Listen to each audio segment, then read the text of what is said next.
로마서를 구속사로 정리해 보면은 1장에서 4장까지는 은혜, 즉 복음이신 예수 그리스도의 은혜를 통하지 않고서는 누구도 구원을 받을 인간이 없음에 대해서, 그 실상에 대해서 말씀하십니다. 그리고 5장은요, 구원입니다. 예수 그리스도를 모셔드림으로 하나님의 영광과 생명 안에서 왕노릇하는 구원받은 자의 삶의 목표와 특권에 대해서 말씀하십니다. 그리고 6장 1절에서 5절까지는 세례입니다. 즉 세례를 통해서 구원받은 성도는 그리스도와 동일시 되었음을 말씀합니다. 그리고 이제 6장 6절부터 8장까지는 성화의 삶이에요. 자 보세요. 은혜 받고, 구조가 출애굽기하고 지금 똑같죠. 은혜 받고, 은혜로 오신 예수 그리스도를 내가 믿었어요. 그랬더니 뭐가 왔어요? 구원이 왔어요. 구원을 받았어요. 그리고 구원을 받고 난 다음에 내가 그리스도와 세례를 통해서 연합했어요. 그때부터 주님께서 이제 은혜 받고 구원 받고 세례 받은 성도가 지금서부터 이루어야 할 것이 있다라는 거예요. 그게 뭐예요? 그게 성화의 삶이에요. 근데 성화의 삶이라고 하는 것은 구체적으로 말하면 그리스도의 인격을 담는 거예요. 은혜로 찾아오신 예수 그리스도를 믿어서 구원받고 세례받고 받은 성도는 삼위 하나님의 인격 안에서 이제부터는 어떻게 해요? 자라가야 한다라는 거예요. 삼위 하나님의 인격이라고 하는 게 뭐냐면은 먼저 그 6장 6절에서부터 23절 말씀을 통해서 성자 예수 그리스도의 인격, 성자 예수님의 인격, 즉 십자가의 피의 능력을 알라, 죄에 대해 단번에 죽고 의에 대해 산자로 여겨라, 너희 몸을 불의의 병기로 드리지 말고 의의 병기로 드리라는 이 세 단어를 통해서 구원과 세례를 받은 성도가 성자 예수 그리스도로부터 받은 그 은혜를 어떻게 해요? 흘려보내는 삶을 살아야 한다. 그러니까 예수 믿는 사람들은 은혜가 있어야 돼요. 어디에요? 그 말과 정신과 행동 속에, 삶 속에. 7장에서는요. 7장에서 말씀하시는 것은 성부 하나님의 인격입니다. 곧 자기 자신의 연약함과 불법한 세상, 하나님의 선하신 율법 앞에서 어찌할 수 없는 죄인임을 직면하고 일반 계신 양심으로도 특별 계신 율법으로도 구원받을 수 없는, 살아갈 수 없는 존재라는 사실을 알고, 그래서 오직 독생자들 예수 그리스도를 통하여 구원을 주신 성부 하나님의 그 사랑을 흘려보내는 삶. 그러니까 구원받은 성도의 삶 속에 뭐가 있어야 돼요? 하나님의 사랑이 흘러가야 한다라는 거예요. 그 다음에 8장을 통해서는 성령 하나님의 인격입니다. 즉 구원받은 성도로서 마귀를 따라 살던 옛 육성을 버리고 오직 성령님과 교통하듯이 삶의 자리에서 이웃들의 뭘 읽어줘야 돼요? 그들의 사연을 읽어주는 거예요. 사실 사연을 읽어주면요, 우리가 싸울 일이 없어요. 저 사람이 저렇게 말하고 행동하는 데는 무슨 사연이 있겠지. 또 누군가가 내 사연을 읽어준다고 생각을 해보세요. 얼마나 내 마음이 평안하고 감동이 되겠습니까? 그렇듯이 사연을 읽어주면서 이웃들과 소통하는 삶, 이것이 구원받은 그리스도인의 삶이라는 거예요. 이 세 가지가 하나님의 인격이에요. 은혜와 사랑과 소통이 흘러가는 그리스도인. 하나님께서는 우리에게 이런, 너희가 구원받았지? 이제부터는 이런 은혜를 흘려보내고 이런 사랑을 흘려보내고 이런 소통을 하면서 살아가라고. 이것이 삼위 하나님의 인격이에요. 그리고 은혜로우신 예수 그리스도를 믿고 세례를 통하여 연합되어서 성화의 삶을 살아가는 성도가 이제 9장에서부터 11장까지는 실패한 이스라엘을 교훈 삼아서 동일한 실패를 하지 말고 너희가 그리스도께서 피값 주고 사신 이 몸된 교회를 든든히 세워가라고 말씀하십니다. 그래서 먼저 9장에서는 이스라엘의 과거와 관련해서 말씀하십니다. 그러면서 하나님의 주권과 이스라엘의 선택에 대해서 말씀하시고 10장에서는 이스라엘의 현재와 관련해서 하나님의 의와 이스라엘의 거절에 대해서 말씀하십니다. 이제 오늘 이 말씀을 볼 거고요. 그리고 이제 11장에서는 이스라엘의 미래와 관련해서 하나님의 지혜와 이스라엘의 회복에 대해서 말씀하십니다. 이제 그렇게 해놓고 나서 이제 주님께서 이제 12장부터 16장까지는 삼위 하나님의 인격으로 이제 다듬어진 단련된 교회가, 인격으로 성숙하고 성장한 교회가 어떻게 사역을 해야 되는지 12장부터는 사역에 대한 말씀입니다. 그래서 먼저 12장에서는 우리가 그리스도와 연합해서 한 몸을 만들어서 어떻게 하나님의 교회를 세울 것이냐, 이걸 말씀하시는 거예요. 그리고 13장을 통해서는 몸인 교회가 섬겨야 할 세상, 어떻게 그리스도인들이 세상을 섬겨야, 세상은 적대적인 게 아니에요. 세상은 마귀의 소굴이 아니라 우리가 섬겨야 할 곳이라고 주님께서는 이제 13장을 통해서 말씀하시고요. 14장을 통해서는 몸인 교회가 섬겨야 할 연약한 사람들, 그 다음에 15장을 통해서는 몸인 교회가 섬겨야 할 이방인들, 안 믿는 사람들을 어떻게 섬길 거냐라는 거예요. 그리고 마지막 16장을 통해서는 몸의 완성을 통해서 어디까지 섬겨야 돼요? 만물까지 섬겨야 된다. 아까 우리 집사님 기도해 주셨는데, 우리가 나 하나 괜찮겠지 하면서 자연을 해치고 자연이 해로운 것들을 흘려보내고 버리는 것이 아니라 나부터, 이게 몸인 교회가 그리스도인들이 해야 할 일이라고, 그래서 만물까지 충만하게 하라고 주님께서 말씀하십니다. 자, 이제 본문으로 돌아오면은요, 이제 하나님께서는 이 10장을 통해서 이스라엘 백성이 메시아로 오신 예수 그리스도의 복음을 거절을 한 불신앙에 대해서 지적하십니다. 그러면서도 하나님께서는 이스라엘이 그 열심, 하나님을 향한 열심만큼은 인정을 하십니다. 그런데 문제가 뭐냐면은 이 사람들, 이 이스라엘의 열심이 하나님의 진리에 근거한 열심이 아니라 마치 사사시대의 백성들처럼 자기 의를 근거한 열심을 가졌기 때문에 주님께서 그것을 문제로 지금 삼고 계시는 거예요. 오늘 보면 이제 10장 1절에서 13절을 통해서 하나님께서는 하나님의 구원의 영광에서 도태되어져 가는 이스라엘을 바라보시면서 안타까워하십니다. 그러면서 하나님께서는 그들이 실패할 수밖에 없는 이유에 대해서 다시 지적을 하시고요. 이스라엘이 그 실패를 만회하려면 이스라엘이 진짜 쫓아야 할 것이 있는데, 그것이 뭐냐면 그것이 바른 의라는 거예요. 올바른 지식 가운데로 돌아오기를 원하시면서 오늘 말씀을 이제 하십니다.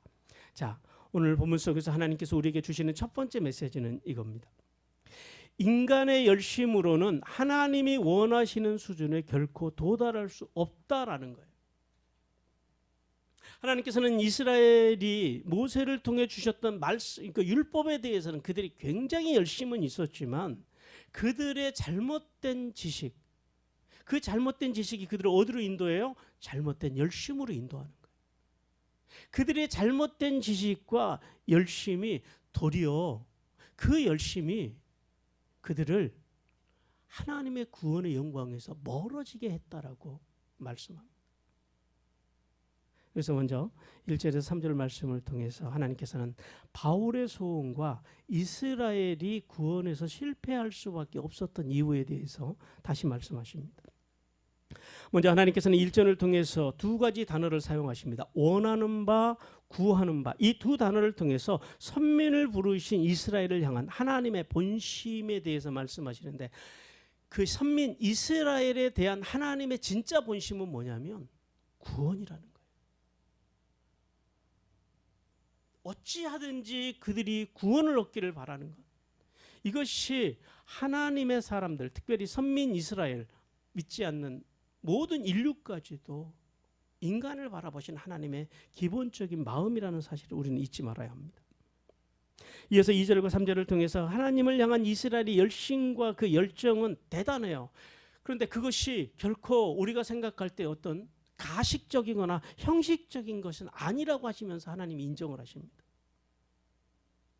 그런데 앞에서도 지적했듯이 그들의 문제가 뭐예요? 그 열심에도 불구하고 그들이 구원의 영광에서 실패할 수밖에 없었는데 거기에는 두 가지 문제점이 있었다라는 거예요. 첫째는 뭐예요? 올바른 지식이 없었다라는 거예요. 올바른 지식이 없었어요. 이 올바른 지식이라고 하는 것은 그 헬라어로는 에피그노시스라고 합니다. 무슨 말이냐면 정확한 지식이 없었다라는 거예요. 정확한 지식. 이 말씀은 믿음으로 구원받는다고 하는 이 정확한 지식, 이 고상한 지식이 없었다라는 거예요. 즉 이스라엘이 자신들의 열심히 기초가 되는 지식으로 그들은 구원을 향해서 달려갔다라는 거예요. 진리의 말씀, 본질에 대한 이 완전한 지식이 결여되었던 것, 그것이 이스라엘이 실패할 수밖에 없었던 문제였다라는 거예요. 여러분, 열심히 있다고, 열심히 믿는다고, 열심히 간다고 해서 누구나 다 목적지를 향해서 가는 게 아니에요. 아무리 열심히 가고 빨리 가도 방향이 틀리면, 그래서 우리 그런 말이죠. 속도보다 뭐가 중요하다 그래요? 방향이 중요하다. 더디 가도 올바른 방향을 향해서 가면 성공해요. 그러나 아무리 빨리 가도 방향이 틀리면 결국 목표를 향해서 목표에 도달할 수 없다라는 거죠. 두 번째 문제는 하나님의 의를 모르고 거부했다라는 거예요. 의로 오신 예수 그리스도, 예수 그리스도를 거부했는데 이 사람들이 단순히 듣지 못해서 거부한 것이 아니라 또 들었어도 이해가 잘 안 돼서 거부를 했다라는 것이 아니라 이스라엘이 이 잘못된 지식 때문에 그들이 의도적으로 마음의 문을 닫고 의로우신 하나님의 의로우신 예수 그리스도를 거부했다라는 거예요. 이것이 이스라엘이 실패할 수밖에 없는 문제였다라는 사실입니다. 그러면 이스라엘이 놓쳤던 이 올바른 지식의 핵심, 이스라엘이 놓쳤던 하나님의 의가 뭐냐라는 거예요. 그것을 4절에서 말씀하십니다. 이스라엘이 하나님을 향한 대단한 열심은 가지고 있었지만은 그들이 알기를 거부했고 놓쳤던 그 하나님의 의, 핵심적인 지식은 모든 믿는 자를 즉 하나님의 올바른 관계로 인도하시는 복음이신 예수 그리스도라고 말씀합니다. 예수님은 이스라엘 백성들이 그렇게 목숨을 걸고 하나님이 인정하실 정도로 열심을 내었던 율법의 완성으로 오셨다라고 오늘 4절 말씀에서 우리에게 말씀합니다. 그런데 이들의 이 종교적인 열심, 그 열심 때문에 자기의 구원자로 오신 예수 그리스도를 거부하고 인간들이 자기의 힘으로 이룰 수 없는 율법의 의를 추구하다가 결국 그들은 실패를 자초했다라고 주님은 말씀합니다. 성도 여러분, 하나님께서는 오늘 이 시간 우리에게요, 이 사도 바울과 같이 동족, 즉 가까운 가족과 이웃, 특별히 잘못된 신앙의 길을 헤매이는 사람들을 참된 구원의 길로 인도하는 그런 마음의 소원을 품으라고 오늘 우리에게 말씀하십니다. 어떤 사람들은 이렇게 말해요. 세상의 인정이 메말라버리고 삭막해져서 전도하기가 힘들다라고 말합니다. 물론 그럴 수도 있죠. 그러나 여기서 우리가 한 가지 기억해야 할 것이 있어요. 놓치지 말아야 할 것이 있어요. 지금보다 더 살기 힘들고 더 삭막했던 시절에도 복음은, 하나님의 복음은, 예수 그리스도의 복음은 능력 있게, 힘 있게 전파되었었다라는 사실을 우리는 놓치지 말아야 합니다. 무슨 말씀이에요? 세상이 각박해져서, 세상이 삭막해져서 전도가 안 되는 것이 아니다라는 거예요. 오늘날 하나님의 복음의 능력을 잃어버리고 세상에 나가서 그리스도인들이 전도가 안 되는 이유가 마귀가 기승을 부려서도 아니고 세상이 삭막해져서도 아니고, 진짜 문제는 오늘 우리 교회 안에 예수 그리스도, 삼위 하나님의 인격을 닮은 그리스도인, 인 그리스도, 정말 좋은 사람으로 그리스도를 믿는 사람들, 그래서 그리스도 안으로, 그리스도의 말씀 안으로 들어가기 위해서 발버둥 치는 성도들이 많지 않기 때문에 전도가 안 된다는 사실을 우리가 기억을 해야 합니다.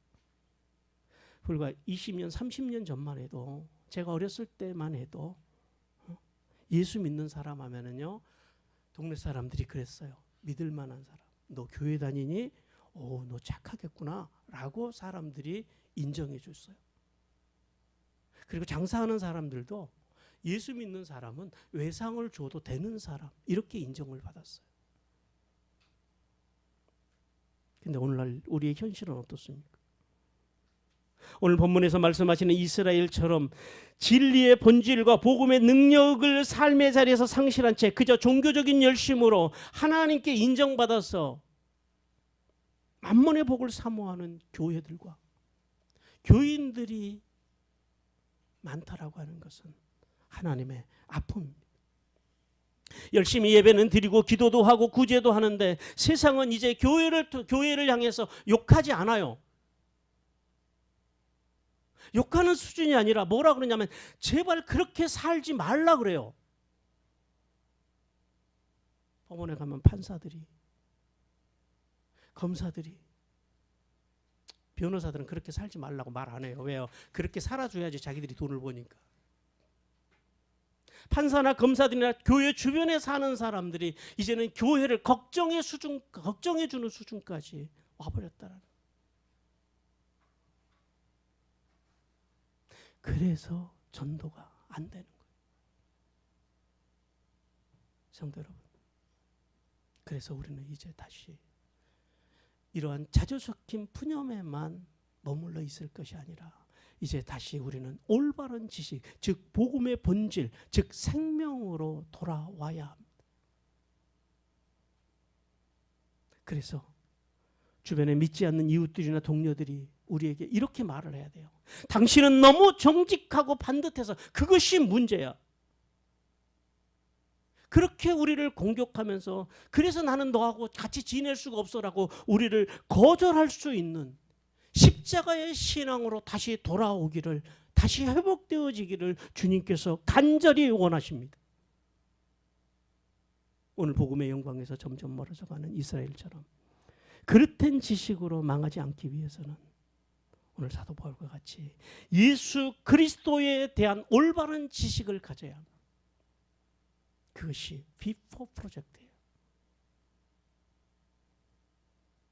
구원을 바르게 알고, 복음을 바르게 알고, 교회를 바르게 알고, 예배를 바르게 알자라는 거예요. 그리고 그 올바른 지식으로 나의 영향력 안에 있는 사람들에게 다가가서 그들을 돕고 세우고 살리고, 그 영향력을 어디까지 흘려보내요? 만물에게까지 흘려보내므로 하늘이 시리며 땅에 기름진 복을 받는 성도들이 되시기를 주님께서 원하십니다. 오늘 주님께서 주시는 두 번째 메시지는 인간은 자신의 노력을 통해서는 의를 얻을 수 없고 오직 예수 그리스도를 믿음으로만 의로워질 수 있다라고 말씀하십니다. 하나님께서는 오늘 본문 5절에서 8절을 통하여서 율법이 요구하는 열심과 노력으로 구원받을 수 없는 당신의 백성들을 구원하시려고 길이요 진리요 생명이신 예수 그리스도를 이 땅에 보내셔서 누구든지 그 예수 그리스도 이름을 부르고 그 예수 그리스도 이름을 믿으면 구원을 얻게 하셨다라고 말씀합니다. 그래서 먼저 5절을 통해서 하나님께서는 율법으로는 결코 인간이 의로워질 수 없다라고 말씀합니다. 왜 율법으로는 인간이 의로워질 수가 없어요? 율법이 약해서가 아니라, 율법이 잘못돼서가 아니라 인간이 율법을 지킬 수 있는 수준이 안 돼요.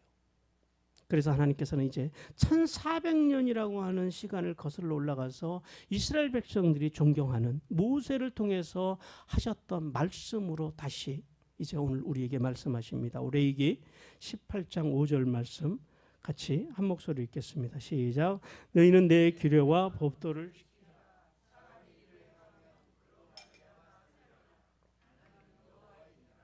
이 말씀은 사람이 하나님의 기로와 법도를 모두 다 완전하게 지킬 수 있다면 이 일로 인하여 너희에게 하늘의 영생과 이 땅에서 건강과 자녀와 산업에 복을 받을 것이라고 하는 말씀입니다. 그런데 문제는 타락한 인간의 본성 때문에 이 복을 인간이 받을 수가 없어요. 율법 속에 하나님께서 이 모든 복들을 다 집어넣으셨어요. 그런데 율법이 잘못된 것이 아니라 인간의 그 완악함, 인간의 타락된 본성이 율법을 완전히 지킬 수 없다라는 거예요. 인간이 율법을 지킨다고 하는 것은 완전한 불가능이라고 말씀하십니다. 그러면 왜 하나님께서는 모세를 통해서 이 말씀을 하셨을까요? 하나님께서는 역설적으로 율법으로는 구원받을 수 없고 구약의 믿음의 대표였던 아브라함처럼 또 회개하여서 하나님 앞에서 이제 용서를 받은 다윗처럼 너희가 아브라함처럼 믿음을 가지고 또 비록 연약해서 넘어졌을지라도 다윗처럼 회개하고 하나님께로 돌아오면 슈브 그러면 하나님께서 구원해 주시겠다고 하는 말씀입니다. 계속해서 6절과 8절을 통해서 구원의 진리는 이해하기 힘든 신비가 아니라 이해하기도 쉽고 행하기도 쉽다라고 말씀합니다.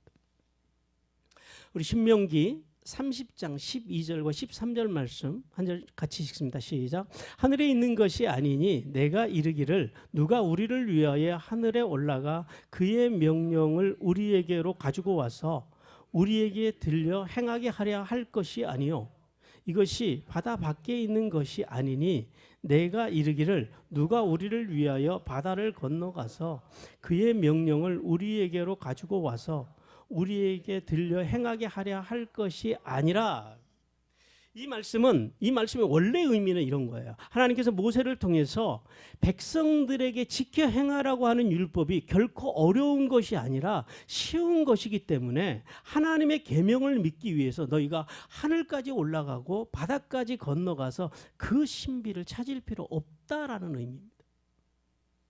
왜냐하면 하나님의 말씀을 하나님께서 어디다 두셨냐면은 백성들, 그러니까 너희의 입에 있고 마음에 있다라고 말씀하는 거예요. 그러니까 입에 있고 마음에 있다라는 게 이게 무슨 말씀이냐면 이해하기가 쉽고 행하기 쉽도록 하나님께서 다 만들어 놓으셨다라는 거예요. 그러니까 쉽게 만들어 놓으셨다라는 거예요. 그런데 오늘 본문에서는 이제 이 신명기서의 말씀을 하나님께서 약간 변형을 시키십니다. 그러면서 먼저 6절에서 그래요. 내 마음에 누가 하늘로 올라가겠느냐 하지 말라. 이 말씀은 어떤 의미냐면 그리스도를 만나려고 하늘에 올라가는 수고를 할 필요가 전혀 없다라는 말씀입니다. 우리 요한복음 3장 16절 말씀 같이 읽습니다. 하나님이 세상을 이처럼 사랑하사 독생자를 주셨으니 이는 그를 믿는 자마다 멸망하지 않고 영생을 얻게 하려 하심이라. 왜냐하면 이미 예수님께서 하늘 보좌를 버리시고 이미 우리가 올라갈 것도 없이 이미 우리한테 오셨다라는 거예요. 이미 이 땅에 성육신 하셨다라는 거예요. 내려오셨다라는 거예요. 그리고 또 계속해서 7절에서 누가 무저갱으로 내려가겠느냐고 하지 말라라는 말씀은 우리가 그리스도를 만나려고 굳이 또 저 무저갱까지 지옥까지 내려갈 필요가 없다라는 말씀이에요. 우리 사도행전 2장 31절과 32절 같이 읽습니다.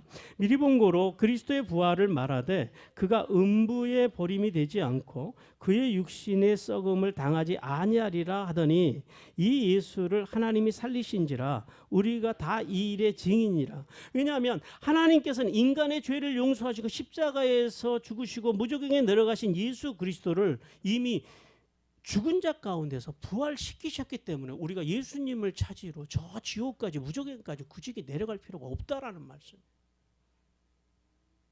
그래서 하나님께서 이 8절을 통해서 구원의 진리를 우리가 쉽게 만날 수 있도록 우리가 굳이 하늘로 올라가고 뭐 무저갱으로 내려가고 이렇게 난리를 안 쳐도 주님을 쉽게 만날 수 있도록 그 구원의 장치를 다 해놓으셨다라는 거예요. 신명기 30장 14절 말씀입니다. 같이 읽습니다. 오직 그 말씀이 내게 매우 가까워서 내 입에 있으며 내 마음에 있은즉 내가 이를 행할 수 있으리라. 하나님께서 말씀을 어디에다 두셨대요? 내 입에 있으며 내 마음에 있다라는 거예요. 여기서 말씀은 로고스, 그러니까 말씀 그 자체가 아니라 레마입니다. 즉 성도의 마음 속에서 역동적으로 역사, 그러니까 쉽게 말해서 은혜 받으려고 하면 그러니까 은혜 받는 길이 대단히 어려운 길이 아니다라는 거예요. 하늘과 바다 끝에 있는 신비로운 것이 아니라 예수 그리스도를 보내신 하나님을 믿는 백성이라면 누구나 쉽게 이해하고 쉽게 행할 수 있도록 어렵지 않게 주님께서 다 만들어 놓으셨다는 거예요. 그래서 제가 그런 말을 종종 합니다. 예수를 믿는 것이요, 숨 쉬는 것만큼 쉬워요. 예수 믿고 천당 가는 것이. 근데 이 쉬운 것을 가지고 많은 그리스도인들을 만나보면 이 구원의 문제를 가지고 평생 전전긍긍해요. 그래서 날씨가 좀 맑으면 구원의 확신이 있다가 좀 날씨가 흐려지면은요, 내가 구원받은 거 맞나라고 이 쉬운 구원을 가지고 평생 동안 씨름하는 성도들을 바라보시는, 그래서 하나님의 마음이 아프신 거예요. 이렇게 쉽게 만들어 놓으셨는데.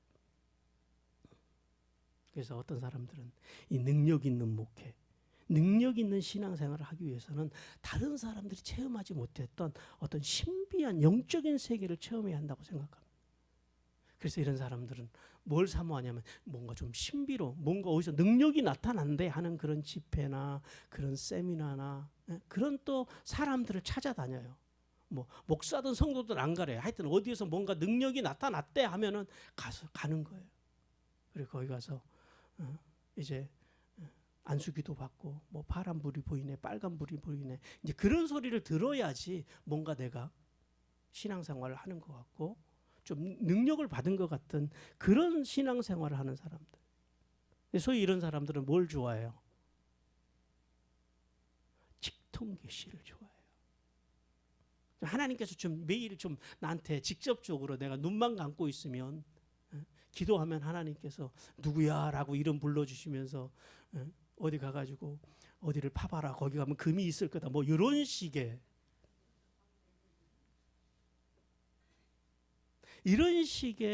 신앙생활, 이런 식의 하나님의 음성 듣기를 좋아한다라는 거예요.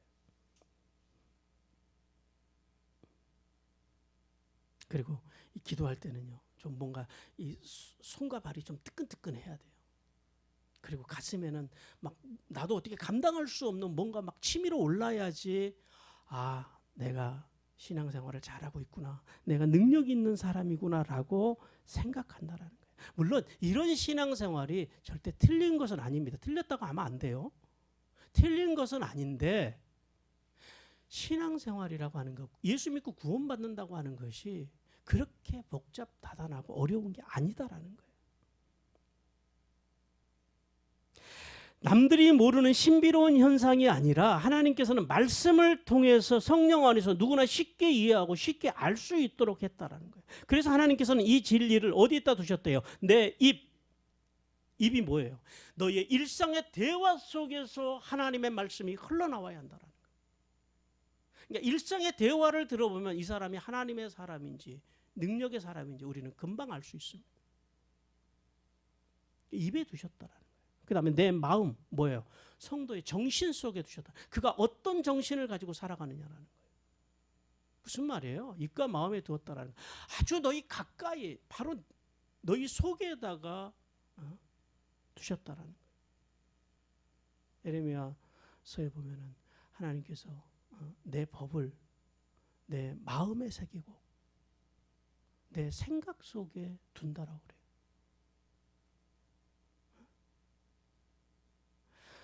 여러분, 하나님의 성령은 오늘 여기 내 속에 와 계시다는 사실을 믿으시기를 주님께서 원하십니다. 성령을 받으려고, 그러니까 보세요, 구약이나 신약의 사람들, 특별히 그들이 이제 예수님처럼 공생애를 앞두고 다윗처럼 그 사도 바울처럼 인생의 큰 결단을 앞두고 광야에 가서 2년씩 40일씩 기도하고 그런 건 있어요. 그러나 인생의 문제가 만나면 기도원에 올라가는 사람들은 없어요. 늘 그들은 삶의 자리, 현장에서 기도합니다. 성도 여러분, 인간의 구원의 진리에 이르는 길은 참 쉬운 일입니다. 왜냐하면 하나님께서 이 구원의 진리를 어렵게 만들지는 않으시고 매우 단순하고 이해하기 쉽게 만들으셨다는 거예요. 뭐예요? 누구든지 예수 그리스도를 믿으면 뭘 얻어요? 구원을 얻는 거예요. 이거보다 쉬운 진리가 어디 있습니까? 무슨 돌을 닦으라고 하는 것도 아니고 무슨 선을 베풀으라고 하는 것도 아니잖아요. 믿으면 구원을 얻는다라는 거예요. 그러면 믿는다라는 게 뭐냐라는 거예요. 오늘 본문의 말씀처럼 하늘로 올라가고 무정경에 내려가서 신비로운 체험에 하는 것이 그런 것도 뭐 믿음이겠지만 꼭 그것만이 믿음이 아니라 진짜 믿음이라고 하는 것은 이거예요. 이신증의, 즉 예수 그리스도의 말씀을 믿고 그 말씀을 삶의 자리에서 존중하고 그 말씀대로 살려고 발버둥 치는 것, 이것이 믿음이라는 거예요. 이 사실을 깨달으시기를 주님께서 원하십니다. 여기서 한 가지 더 알아야 되는 게 있어요. 뭐예요? 그렇게 발버둥 쳤는데 안 돼요. 안 되는 게 정상이에요, 비정상이에요? 지금까지 이제 말씀을 드렸던 바와 같이 안 되는 게 정상이에요. 그럼 어떻게 해야 돼요? 슈브, 돌아오면 돼요. 돌아와서 회개하면 돼요. 이 귀하고 쉽고 간단한 이 구원의 진리를 믿음으로 하늘에 이스리며 땅에 기름진 복은 받는 성도들이 되시기를 주님께서 원하십니다. 세 번째 주시는 메시지는 예수 그리스도의 부활을 믿는 성도는 하나님의 심판의 때에 결단코 부끄러움을 당하지 않고 차별이 없는 구원의 영광을 받는다라고 주님께서 말씀하십니다. 왜 부활을 믿는 성도들이 심판 때에 부끄러움을 당하지 않는다고 말씀하십니까? 우리 히브리서 12장 2절 말씀 같이 읽겠습니다. 믿음의 주여 또 온전하게 하신 예수를 바라보자. 그는 그 앞에 있는 기쁨을 위하여 십자가를 참으사 부끄러움을 개의치 아니하시더니 하나님의 보좌 우편에 앉으셨느니라. 하나 예수님께서는 인간이 짊어져야 할 십자가를 대신해서 지셔서 우리가 당해야 될 영벌과 수치와 저주를 대신 받아주셨기 때문에 그 예수 그리스도의 부활을 믿는 성도는 하나님 앞에 같이 섰을 때 이제 더 이상 우리가 스스로 책임져야 될 것은 없다라는 거예요. 왜요? 예수님이 다 책임져 주셨기 때문에.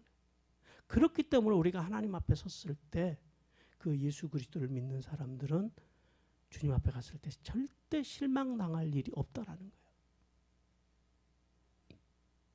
먼저 주님께서는 9절과 10절을 통해서 구원의 방법에 대해서 다시 말씀하십니다. 하나님께서는 인간이 구원에 이르는 방법은 오직 뭘로요? 입으로 예수 그리스도를 주인이라고 공개적으로 시인하라라고 말씀하십니다. 여기서 주라고 하는 단어는 우리가 잘 아는 단어인데요. 헬라어로 퀴리오스라고 부릅니다.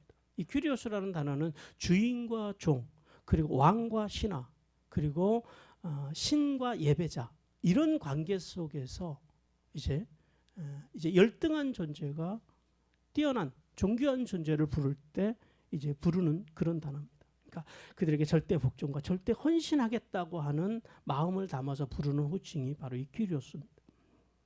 또한 이 고대 사회에서는 왕과 주인이 백성과 종의 생사여타권을 가지고 있었습니다. 그래서 우리가 예수님을 주인이라고 주라고 고백한다라고 하는 것은 예수님이 나의 생명과 죽음을 결정하시는 왕이요 주인이라는 사실을 인정하는 거예요. 이 인정을 하라라는 거예요. 그러면 구원을 받는다라는 거예요. 그러면 죽어도 천국에 갔을 때 하나님의 심판대에 갔을 때 너희가 부끄러움, 결코 실망하는 일은 없을 거라는 거예요. 또한 마음으로 믿으면 구원을 얻는다라고 하는 말씀은 어떤 말씀이냐면 예수 그리스도를 죽은 자 가운데서 살리신 하나님, 그 살리신 것을 믿는다고 하는 것을 의미합니다. 그러므로 구원은 율법의 행위나 혈통으로 받는 것이 아니라 뭘로요? 오직 십자가에서 인간의 죄를 위해서 죽으시고 사망 권세를 이기시고 부활하신 예수 그리스도를 믿을 때만 구원을 받는다라고 분명히 말씀하십니다. 그리고 이제 10절에서 마음으로 믿어 의에 이르고 입으로 시인하여 구원을 얻는다고 다시 말씀하시면서 이 말씀은 믿는 자들이 단순히 머리로 믿는 것이 아니라 인격적으로 고백하고 믿어야 한다라는 거예요. 인격적으로 고백하고 믿는다라는 게 뭐예요?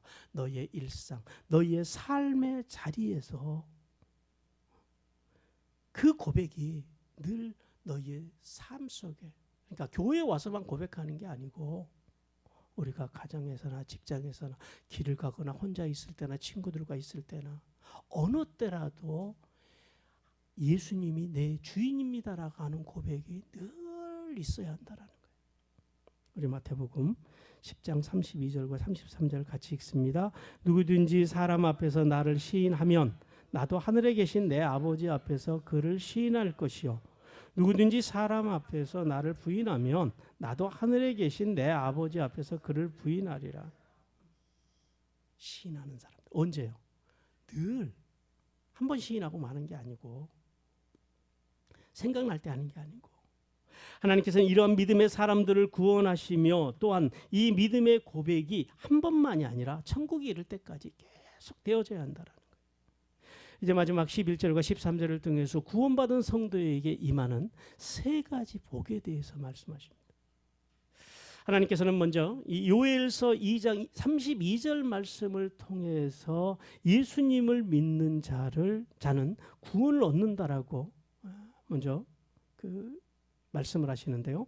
우리 요엘서 2장 32절 같이 한번 읽어보겠습니다. 누구든지 여호와의 이름을 부르는 자는 구원을 얻으리니 이는 나 여호와의 말대로 시온산과 예루살렘에서 피할 자가 있을 것이며 남은 자 중에 나 여호와의 이름을 부를 자가 있을 것임이라. 누구의 이름을 부르는 자요? 구약에서는 여호와의 이름을 부르는 자, 신약에서는요 예수 그리스도의 이름을 부르는 자에게 뭐가 임한대요? 구원을 얻는데요. 구원을 받는데요. 예수 그리스도의 이름을 불러서 구원을 받은 성도들에게 임하는 세 가지 복이 있는데 그 첫 번째 복은 부끄러움을 당하지 않는 복을 받는다라고 말씀합니다. 이제 부끄러움에 대해서는 앞에서도 말씀드렸습니다. 로마서 10장 11절인데요. 같이 읽습니다. 성경에 이르되 누구든지 그를 믿는 자는 부끄러움을 당하지 아니하리라 하니 하나님께서는 예수 그리스도를 믿는 성도들을 안전하게 보호하실 것이기 때문에 믿는 자들이 이 세상에서는 잠시 고난 당할 수 있어요. 이 세상에서는 크고 작은 인생의 고난은 당할지언정 결코 하나님 앞에서 실망하는 일은 없을 거라는 거예요. 하나님께서 책임져 주시겠다는 거예요. 언제부터요? 지금부터. 오늘 여기서부터 믿으시기 바랍니다. 또한 두 번째 복은 어떤 차별도 없는 복을 말씀합니다. 로마서 10장 12절 말씀입니다. 같이 읽습니다. 유대인이나 헬라인이나 차별이 없음이라 한 분이신 주께서 모든 사람의 주가 되사. 이 차별의 문제는 하나님의 구원에 있어서 가장 본질적인 문제 중에 하나입니다. 왜냐하면 이 이스라엘 사람들이 이스라엘이 자신들이 아브라함의 혈통을 가졌다고 하는 이유만으로 구원에 대한 특혜를 주장합니다. 그래서 하나님께서는 이 차별이 없음이라고 하는 말씀을 통해서 유대인들의 왜곡된 주장을 바로잡고 이방인, 우리 이방인이라 할지라도 예수 이름 안에서는 어떠한 불이익도 없을 것이라고 하는 소망의 말씀. 하나님은요 절대 하나님의 사람들을 차별하지 않습니다. 세 번째 복은 모든 성도를 부유하게 하시는 복입니다. 로마서 10장 12절 말씀 같이 읽습니다. 그를 부르는 모든 사람에게 부요하시도다 그럽니다. 하나님께서는 예수님을 나의 주인이라고 부르며 무슨 일을 만나든지 예수님께 호소하고 청원하는 성도에게 필요한 모든 은혜와 자비와 이 땅에서 모든 쓸고 마시고 입을 것들을 알아서 책임져 주시겠다는 거예요. 여기서 부요함은 하늘의 부요함도 있지만 땅의 부요함도 있습니다. 여러분 우리가요 말씀으로 살아가잖아요. 그러면 이 두 부요함이 동시에 임합니다. 성도 여러분, 예수 그리스도를 믿어 구원받는 성도라도 이 땅에서 살아가는 동안에 하나님의 선하신 복이 담겨 있는 크고 작은 인생의 고난을 만나는 것이 정상입니다. 그러니까 인생의 고난이 오는 것을 가지고 이상하게 생각하지 마세요. 인생의 고난이 왜 와요? 하나님의 뜻 가운데서 살아 있으니까 오는 거예요. 그 고난 속에 다 의미들이 있습니다. 제가 얼마 전에 지난주에 마음일기를 쓰면서 처음으로 제가 그 용인에서의 시간이 제 인생의 복이라고 제가 고백을 했어요. 그런 기만의 세월을 안 살았더라면 제가요, 지금처럼 제가 매일 하루에 한두 시간씩은 말씀을 공부하거든요. 하나님의 말씀을 그때부터 공부하기 시작했어요. 그러니까 그제작년 12월 달부터 시작한 것 같아요. 그러니까 거의 지금 2년 다 돼가지고 솔직히 말씀드려서 부끄럽지만은 설교를 하기 위해서 성경을 봤지 성경을 공부하기 위해서 성경을 봤던 경우는 목사로 20년을 살아오면서 18년은 없었던 것 같아요. 그래서 참 하나님 앞에 죄송하고 성도들 앞에 죄송했어요. 그리고 그런 시간이 아니었다면 제 인생의 깊이, 그리고 성도들을 대하는 자세, 대하는 마음, 아마 이렇게까지 깊어지진 않았을 거예요. 여러분, 고난 속에는 하나님의 복이 담겨 있습니다. 믿으시기 바랍니다.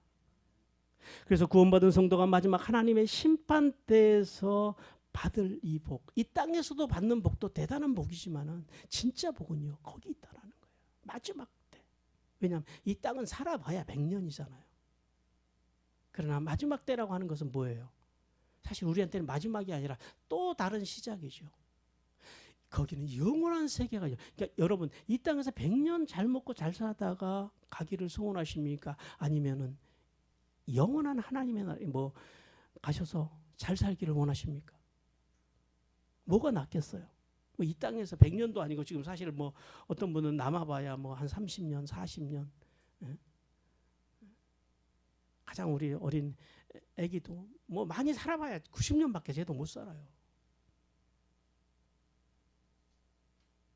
여러분, 그 시간 동안 이 땅에서 잘 먹고 잘 사는 복이 아니라 영원한 하나님의 나라에 가서 실망하지 않고 풍성하게 살아가는 복을 받으시기를 주님께서 원하십니다. 그러므로 하나님께서 날마다 그리스도 이름을 믿고 그 이름을 삶의 자리에서 부르며 살아가라고 말씀합니다. 그러면 하나님 앞에 섰을 때 결코 실망시키지 않을 것이고 어떤 차별도 없이 구원의 영광에 부요함으로 충만케 하셔서 하나님의 나라의 상속자로 세우시겠다고 약속하십니다. 성도 여러분, 오늘 주신 말씀을 정리하면 인간이 아무리 열심을 내도 절대로 하나님이 원하시는 수준에 도달할 수가 없습니다. 또한 인간이 하나님의 의가 될 수 있는 길은 혈통도 아니고 노력도 아니고 오직 누구요? 예수 그리스도의 이름을 믿는 길밖에는 없다는 사실을 깨달으라고 말씀합니다. 또한 성도가 이 땅에서 부활하신 예수 그리스도를 믿고 살다가 영원한 하나님 나라에 이르러서 하나님의 심판대 앞에 섰을 때 십자가에서 우리의 모든 죄와 수치를 가져가신 예수님이 증인이 되셔서 그 이름을 믿는 우리에게 결단코 부끄러움을 당하지 않고 영원한 하나님 나라의 상속자가 되게 하신다라고 말씀합니다. 우리의 구세주이신 예수 그리스도를 교회에 와서만 잘 믿는 성도들이 되지 마시기를 바랍니다. 우리의 마음의 중심, 하나님의 말씀을 우리의 정신 속에, 우리의 삶의 입에 늘 두고 고백하면서 살아감으로 구원받은 성도로서 하늘에 있으리며 땅에 기름진 복을 받는 성도들이 되시기를 주님께서 원하십니다.